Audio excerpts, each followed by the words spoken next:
सकती। मोदी साहब कौन है? नेशनलिस्ट है, कमिटेड टू इंडिया है, कमिटेड टू भारत ग्रोथ है।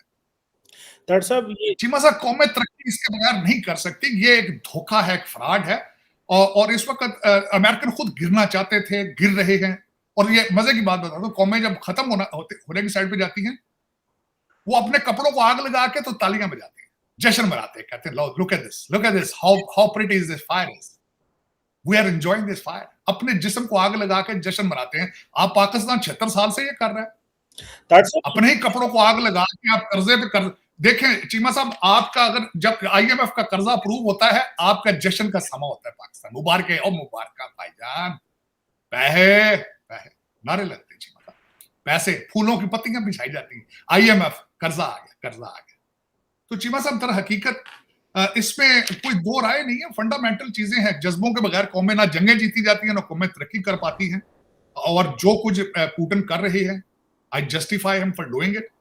और उन्होंने करते रहना है जब तक। और दूसरा, दुनिया के सामने सबसे बड़ी मिसाल है इजराइल की। पूरी दुनिया एक साइड पे है, 1.5 मिलियन ज्यूज एक साइड पे है, और जो मर्जी दुनिया करती रहे, चाहे अल जजीरा बैन कर दिया जाए, कुछ कर दिया जाए, फलां कर, वो अपने हदफ अचीव करते हैं। उसके बगैर वो पीछे नहीं हटते।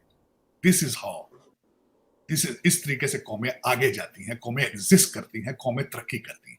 और दूसरी, मैं सब 2 बिलियन मुसलमान ही नहीं, वो तो सारे, मेरा मकसद अफसोस के साथ मैं कोई ऐसा बात नहीं करना चाहता। उनको पता है आज से नहीं, जलीलो ख्वार हो रहे हैं, अपने मुल्कों में है तो वो भी जलील हो रहे हैं जहां रह रहे हैं। आप देख लें सऊदी अरेबिया के अंदर हालात, आप दूसरे इन कंट्रीज के अंदर देख लें, कंट्रीज को इस तरह चलाते हैं जिस तरह बाप की प्रॉपर्टी है। जो अपने मुल्कों में मुसलमान बैठे हैं वो भी जलील हो रहे हैं, जो वहां से भाग के दूसरे मुल्कों में जा रहे हैं वहां भी जलील हो रहे हैं। पता ही नहीं है ना इस्लाम क्या है, मैथ नहीं करना, बच्चे पैदा करने को अगर आप तरक्की समझते हैं तो फिर आप बड़े तरक्की याफ्ता है, अफसोस के साथ। लेकिन ये कि चीमा साहब, अर्ज करना चाहूंगा, 1.5 मिलियन आबादी के पास 225 से ज्यादा नोबेल प्राइजेस हैं, सारे साइंस के अंदर है। 2 बिलियन मुसलमान मेरे जो भाईजान सुबह शाम जिहाद की ट्रेनिंग कर रहे हैं, उनके पास 15 नोबेल प्राइजेस हैं सिर्फ 2 साइंस के अंदर। तो अगर ये आप यही देख लें तो आपको नजर आ जाता है कि what is your future, what was your past. Leadership कहां से आनी? मैं आपके तो मैं लीडरों को लीडर नहीं समझता, करप्ट लोगों की माफिया गैंगस्टर है। अभी तो गैंगस्टर ऑफ द वर्ल्ड। दुनिया डर रही है आपसे, माफिया मांग रही है, सारी दुनिया माफिया मांग रही है आपसे कि खुदा दा ना जाओ, साड़ी जान छड़ो। इसी वजह से सबसे बड़ी चीमा साहब, मैं अगले दिन पढ़ रहा था, मैंने आपके सेगमेंट में कहा था कि right wing is rising in eastern in Europe. क्यों, क्या वजह है उनकी? आधे उनकी स्ट्रेटजी है आपकी मुस्लिम इमिग्रेशन से बेजार होकर दुनिया राइट विंग पे जा रही है। हालैंड के अंदर वो जो बंदा मशहूर था, रेसिस्ट तरीन है मुसलमानों के खिलाफ, वो जीत के आगे आ गया, 24% वोट उसने लिए। आप ये सिर्फ राइट विंग इसलिए हो रहा है वहां पे, आप लोग मुस्लिम इमिग्रेशन से बेजार क्या माफिया मांग रहे हैं, कहते यार ये की कर रहे हैं, खुदा दा ना। लोग अब प्रपोजल दे रहे हैं कि इनकी सिटीजनशिप इनसे इनकी कैंसिल की जाए। इस वक्त यूरोप में ये भी प्रपोजल चल रही है कि जो ये टेररिज्म में पकड़ा जाए उसकी सिटीजनशिप कैंसिल कर दी जाए। होनी चाहिए मेरे ख्याल में।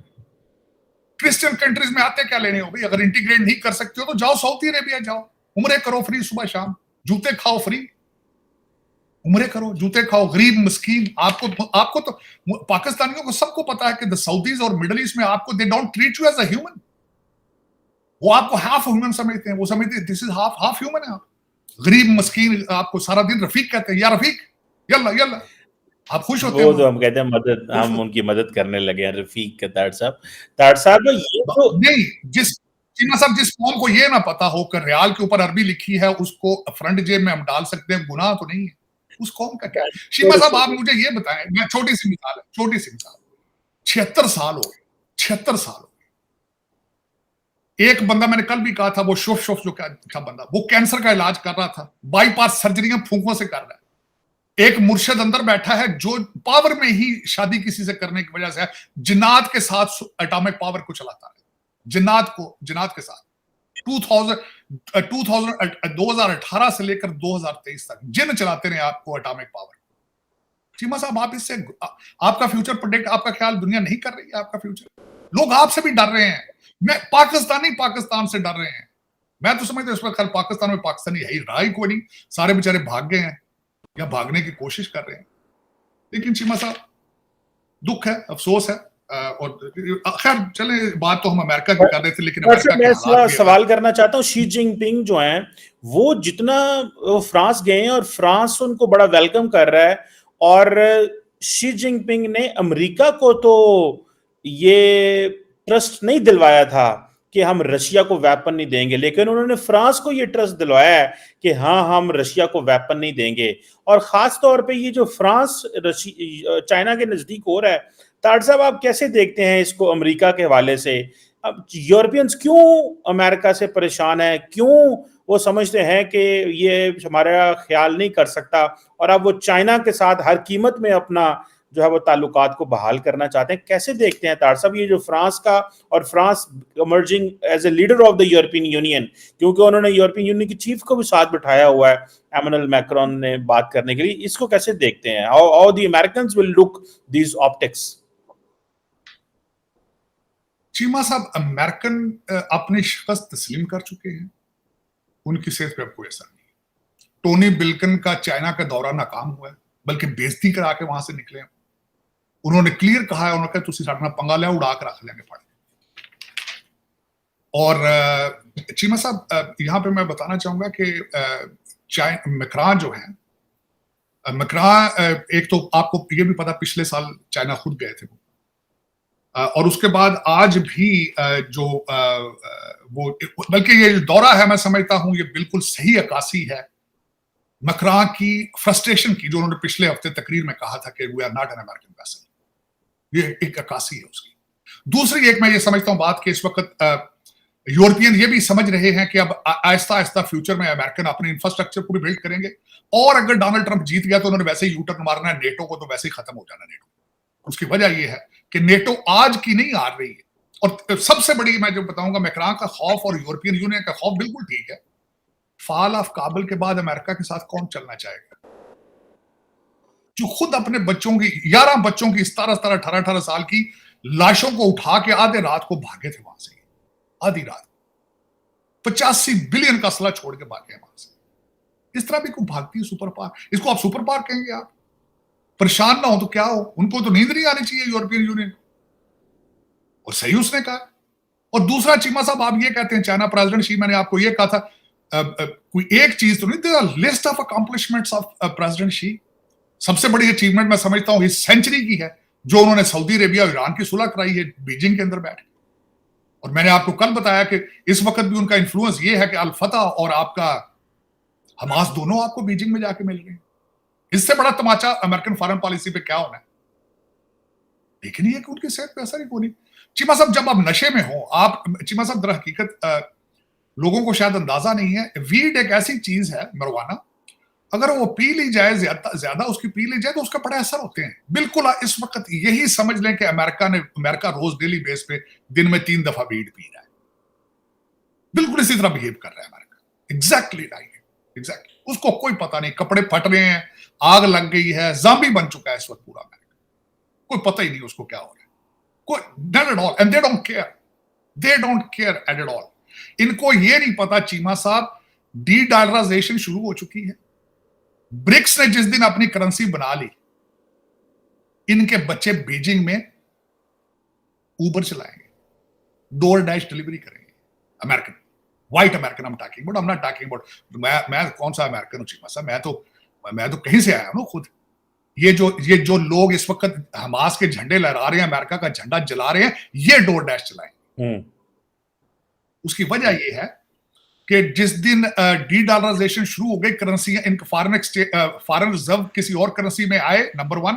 दूसरा, तेल का ट्रेड किसी युआन में, जिस तरह मैंने आपको कहा था पेट्रो युआन शुरू हो चुकी टर्म। जब वो होगी तो फिर आप देखेंगे कि इनके हालात क्या होते हैं। और ये चाहते हैं, ये खुद चाहते हैं, बोर हो चुके हैं ना। ये कहते हैं ना, अमीर लोगों के बच्चे बोर हो जाते हैं ना, जब रहते बड़े बड़े मैंशंस में, महलों में है, लेकिन नशा करेंगे रोजाना शाम को क्योंकि बोर हो चुके हैं। क्या चैंपियंस ट्रॉफी में हिस्सा लेने के लिए भारतीय टीम पाकिस्तान जाएगी? अब इस सवाल का जवाब मिल गया है। खुद बीसीसीआई के उपाध्यक्ष ने इस बारे में बोर्ड का रुख स्पष्ट किया है।